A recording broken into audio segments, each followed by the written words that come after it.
friends, இன்னைக்கு வீடியோல நம்ம irregular form of verbs பத்தி டீடைலா தெரிஞ்சுக்க போறோம். லாஸ்ட் வீடியோல நம்ம ரெகுலர் ஃபார்ம் ஆஃப் verbs எப்படி தெரிஞ்சுக்கிட்டோமோ அதே மாதிரி இத பத்தியும் இப்போ இந்த வீடியோல டீடைலா தெரிஞ்சுக்க போறோம். ரெகுலர் ஃபார்ம் ஆஃப் verbனா நமக்கு தெரியும். அதாவது அந்த V1 கூடயே நம்ம EDO, DO, IEDO ஆட் பண்ணி அது V2, V3 சேஞ்ச் பண்றது தான் ரெகுலர் ஃபார்ம் ஆஃப் verb. அப்ப irregular form of verbனா என்ன?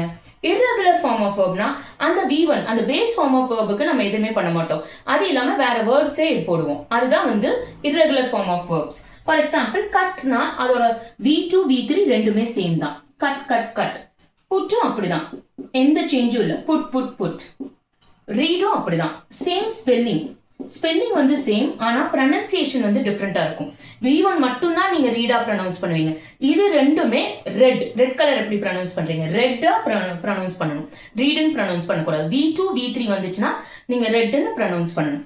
அடுத்தது வந்து சிட், சாட், சாட்.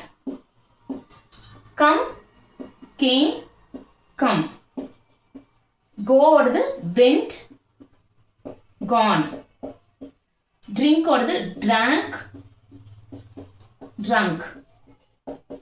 இப்போ irregular ஃபார்ம் பாத்தீங்கன்னா அதுலயே ஒரு 3 கேட்டகரி பார்த்த மாதிரி இருக்கு இல்லையா? ஒன்னு வந்து மூணுமே சேமா இருக்கும், ஓகேவா? இன்னொன்று வந்து ரெண்டு சேமா இருக்கும். V1, V3 சேமா இருக்கலாம், இல்லாட்டி V1, V2 சேமா இருக்கலாம், இல்லாட்டி V2, V3 சேமா இருக்கலாம். அது ஒரு டைப். இன்னொரு டைப் வந்து மூணுமே வேற வேறையா இருக்கும், ஓகேவா? ஸோ இதுதான் irregular form of verbs. irregular form of verbsல நம்ம V1 கூட எதுவுமே ஆட் பண்றது கிடையாது, நம்ம வேர்ட்ஸே தனியா போடுவோம். இன்னைக்கு வீடியோவில் நம்ம irregular form of verbs பற்றி டீட்டெயிலாக தெரிஞ்சுக்கிட்டோம். irregular form of verbs நிறைய இருக்குது.